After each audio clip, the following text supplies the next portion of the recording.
Dunia internasional berkali-kali menekan Jokowi. Jokowi tetap pada pendiriannya. Jokowi sudah menegaskan untuk berperang.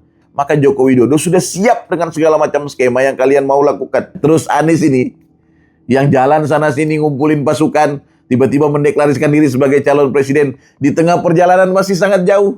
Siapa sebenarnya yang syahwat keinginan berkuasanya sudah tidak mampu dia tahan? Kalau orang baik itu, dia tahu balas budi. Dia jatuh, tidak lagi jadi menteri, publik telah melupakannya. Datang orang baik, namanya Prabowo Subianto. Angkat dia kembali, jadikan gubernur. Kemudian orang ini menggigit tangan orang yang memberi ia makan. Kalau bukan karena momentum pilgub, nama Anda sudah tidak pernah dibahas lagi. Tapi besok siapa yang menyangka kalau bisa Gibran pasangan dengan Anies Baswedan? Atau mungkin Prabowo pasangan dengan Anies Baswedan? Aku pernah merasakan sakitnya sayatan pedang. Tapi tidak ada sakit yang lebih sakit dari mengharap kepada manusia.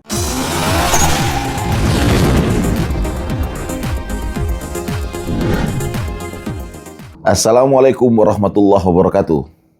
Salam sejahtera untuk kita semua. Shalom, Om Swastiastu, Om Santi Santi, Om Namo Buddhaya, Rahayu Rahayu, salam kebajikan, syadu, syadu, syadu.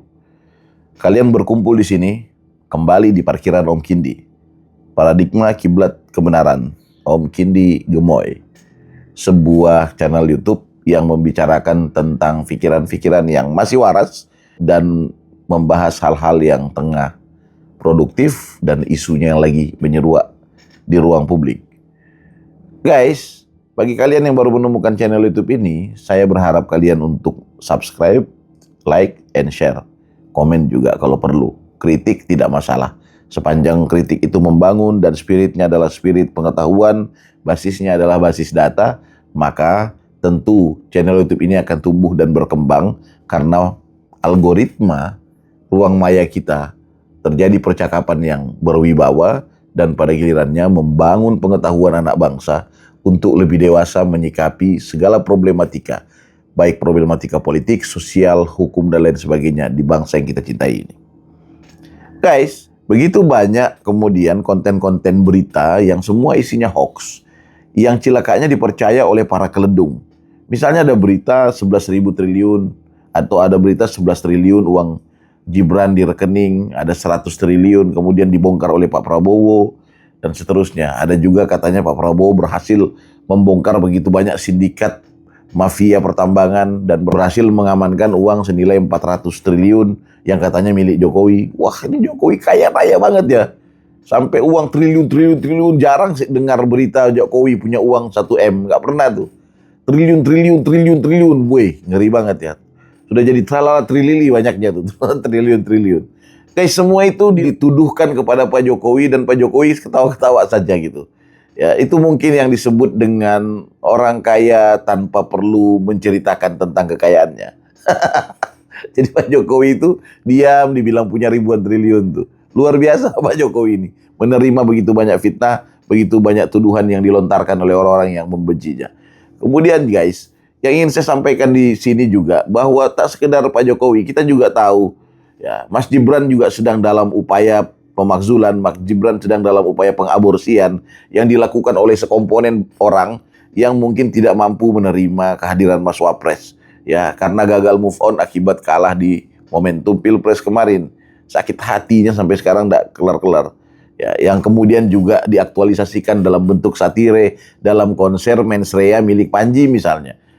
Setelah kemudian Panji melontarkan serangan kepada Mas Wapres dan Mas Wapres tidak menanggapinya dengan hal yang reaksionis, tapi lebih kepada memaklumi karena politik kita adalah lentur dan komik itu bekerja sebagaimana profesinya sebagai seorang komedian, tentu dia sedang melakukan satire, itu satu hal yang lucu-lucuan dan biasa saja menurut Mas Wapres.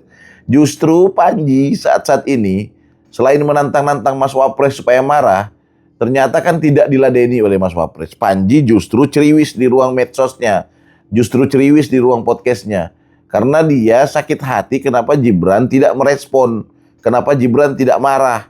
Dia sakit hati, dia maunya Gibran marah. Guys, ini orang-orang mau memancing kemarahan Mas Wapres, agar Mas Wapres tidak fokus kerja, agar Mas Wapres kelihatan aslinya dan sebagainya. Nanti ketika Mas Wapres bereaksi, kemudian mereka akan menyerang Wapres membabi buta. Ini pun meskipun Mas Wapres tidak menyerang mereka, Mas Wapres tertuduh sebagai dalang dari pelaporan Panji. Guys, betapa siksanya menjadi Jokowi dan betapa siksanya menjadi Gibran di bangsa ini. Selain harus menghadapi para musuh yang jahat, mereka juga harus menghadapi fitnah yang berkepanjangan tanpa henti, tuduhan berkepanjangan tanpa henti. Kebencian terhadap Mas Wapres juga melunjak. Bisa kita lihat bagaimana Roy Suryo dalam sebuah potongan video kemudian menutup wajah Gibran dengan tisu. Ya, dalam sebuah pertemuan Roy Suryo mengambil tisu kemudian menutup wajah Wapres. Kemudian juga disusul dengan bahasa Michael Sinaga, kalau perlu diturunkan saja nggak apa-apa foto Gibran itu. Guys, Gibran Rakabuming Raka adalah wakil presiden yang terpilih secara konstitusional, sah di hadapan hukum. Dia bukan sekedar akhirnya menjadi simbol negara. Dia bukan sekedar menjadi pemimpin negara, tapi dia juga merupakan bapak bangsa. Dan aturan yang jelas menyampaikan bahwa apabila terjadi sesuatu kepada presiden, maka wakil presiden yang akan melanjutkan terompah kepemimpinan untuk mengambil alih hal-hal yang berbasis kerja-kerja presiden. Dan saat ini juga Mas Wapres itu tengah menjalankan perintah-perintah presiden. Keliling timur, ngurusin Papua, ngurusin Kalimantan, Sumatera, ngurusin begitu banyak problem di Maluku. Mas Wapres tengah bekerja keras dan saya kira belum ada Wapres setelah era reformasi yang seaktif dan mobilitasnya mirip seperti Mas Wapres Gibran. Itu rasanya tidak ada. Tapi orang-orang ini justru dengan penuh kesombongan menutup muka, kemudian menyuruh menurunkan. Guys, kita bisa menyimpulkan bahwa Roy Suryo dan kawan-kawan ini adalah musuh negara. Mereka musuh negara. Mereka mencoba untuk menyerang pimpinan atau pemimpin tertinggi bangsa ini yang masih aktif gitu loh. Yang baru saja terpilih, tapi diserang membabi buta oleh mereka. Dan semua hal-hal yang berbasis administrasi yang sudah diterangkan oleh KPU, yang sudah diterangkan oleh Kementerian Pendidikan, ya, dan lembaga-lembaga lainnya termasuk kampus yang mereka sekolahkan dan sekolah yang mereka mengambil pelajaran di sana. Kemudian itu pun ditolak oleh mereka hanya karena mereka mau ikuti jalan berpikir mereka. Guys, negara punya SOP, mereka mau tabrak dengan keinginan mereka. Mereka musuh negara. Musuh negara mereka. Yang bikin saya miris lagi adalah Susno Duaji yang notabene-nya adalah seorang jenderal polisi. Kok malah menerima buku Gibran Endgame segala macam itu, buku sampah yang isinya lebih kepada opini pribadi hanya karena mungkin salah dalam penelusuran pendataan, salah dalam penelusuran observasi, salah dalam penelitian. Karena apa? Mana bisa objektivitas tertuang dalam sebuah buku apabila cara berpikir para peneliti ini basisnya adalah kebencian sejak awal. Kan lucu tuh. Saya aja nih, kalau disuruh menulis sebuah buku tentang seseorang misalnya, tapi ketika saya sejak awal adalah orang yang membenci orang tersebut, maka frekuensi, intuisi, apalagi, dan naluri yang ada di kepala saya kemudian teraktualisasikan dalam tulisan-tulisan yang isinya saya pastikan ada tendensi di sana karena penuh dengan kebencian, ya, penuh dengan tipu daya, penuh dengan harapan-harapan para pembaca ikut membenci orang yang saya tulis ini. Kan seperti itu. Selanjutnya guys, saya juga ingin bicara di tempat ini melalui kanal YouTube ini terkait pernyataan Refli Harun yang menurut saya juga apa motifnya? Dia harus bilang di televisi bahwa Jokowi mengalami sakit berat. Bayangkan dia harus datang pada persidangan nanti. Mohon untuk dipertimbangkan. Ngapain dia bicara begitu? Ngapain? Jokowi sudah menegaskan untuk berperang. Jokowi mau sakit kek, mau luka kek, itu urusannya Pak Jokowi. Ngapain lu mau sok-sok bicara soal itu? Ngapain lu mau sok-sok bicara tentang nanti takutnya terjadi apa-apa? Nggak usah. Nggak usah pikir itu. Ketika Pak Joko Widodo sejak awal dengan sadar melaporkan kasus ini dan sudah menyampaikan bahwa terhadap yang 3 itu tidak ada maaf, maka Joko Widodo sudah siap dengan segala macam skema yang kalian mau lakukan. Sudah siap untuk mengimbangi dan meladeni apapun gaya yang akan kalian lakukan. Sudah pasti beliau siap terkait soal itu. Justru pernyataan Refli yang itu berkali-kali disampaikan baik dia dan Tifa menandakan bahwa ada ketakutan, menandakan ketidaksiapan kalian untuk berhadapan dengan Jokowi. Itu kelihatan. Gitu loh. Mau menggertak Jokowi, Anda salah orang. Pak Jokowi nggak bisa digertak, Pak. Anda mungkin melihat dia kurus, dia ngomongnya rendah, tidak pernah meninggi suaranya. Kemudian Anda menganggap bahwa dia orang yang pengecut dan takut ketika ditekan. Bos, dunia internasional berkali-kali menekan Jokowi. Jokowi tetap pada pendiriannya. Bahkan perintah untuk lockdown dilawan oleh Jokowi pada saat COVID. Seorang presiden yang berani mengambil kebijakan. Berani mengambil aset-aset bangsa yang selama ini dikuasai oleh asing. Dikapitalisasi oleh mereka, kelompok korporatokrasi. Joko Widodo bukan pengecut. Hanya Joko Widodo yang bisa berjalan di antara belantara hutan-hutan Papua. Dan tidak semua orang berani ke sana. Anda berani ke sana. Walaupun ada pas pampres, ada perlindungan. Itu nyawa taruhannya. Jokowi bukan orang yang penakut. Gitu loh.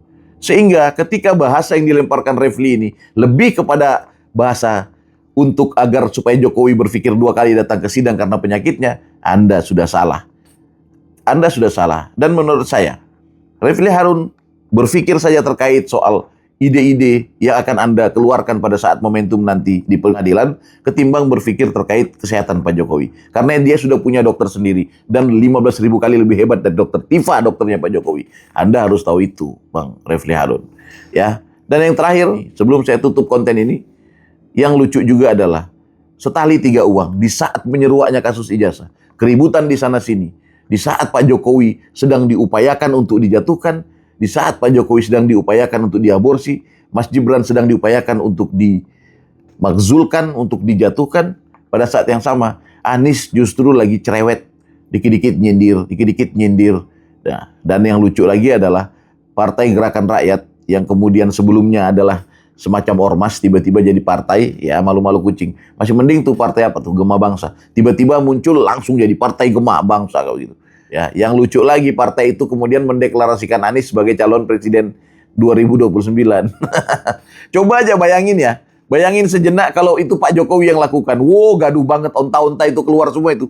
Kalau Pak Jokowi. Kemarin aja Pak Jokowi cuman bilang, ya teman-teman PSI, kalian harus jaga Prabowo Gibran 2 periode. Itu aja sudah bilang, oh terlalu dini, haus kekuasaan.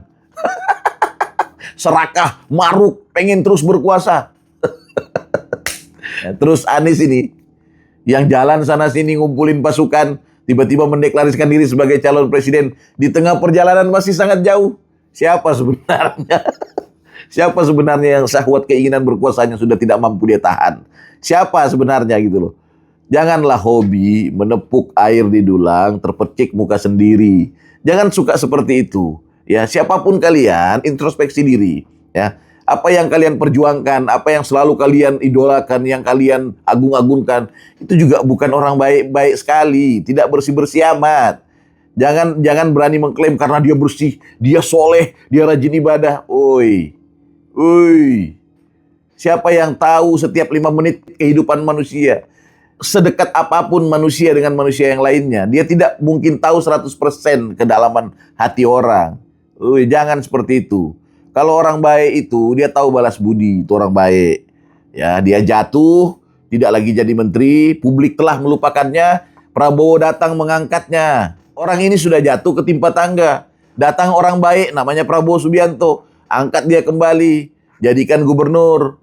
Kemudian orang ini menggigit tangan orang yang memberi ia makan. Nggak sadar diri, lu dapat partai dari siapa?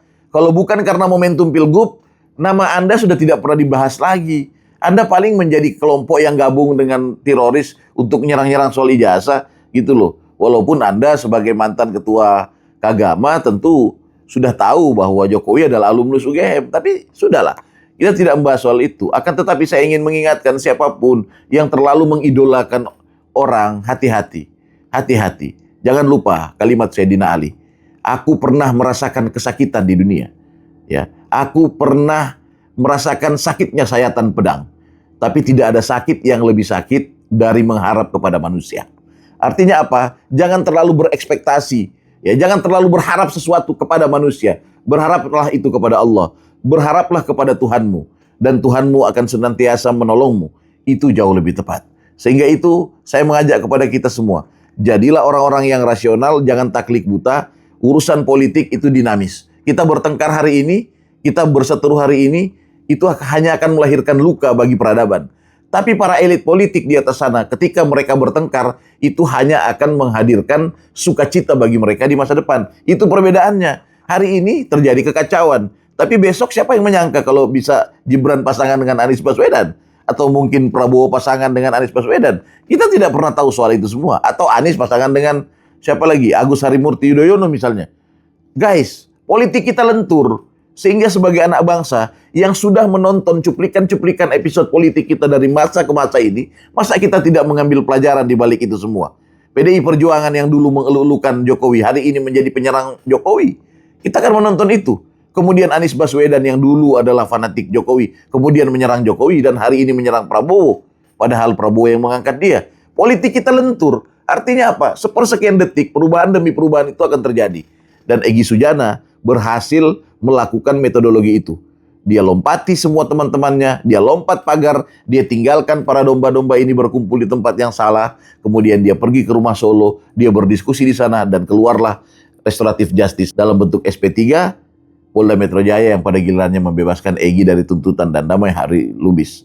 Sementara yang lain masih terus berkutat mencari-cari akal bagaimana bisa selamat dari tuntutan yang berat ini. Parkiran Om Kini akan kembali lagi nanti.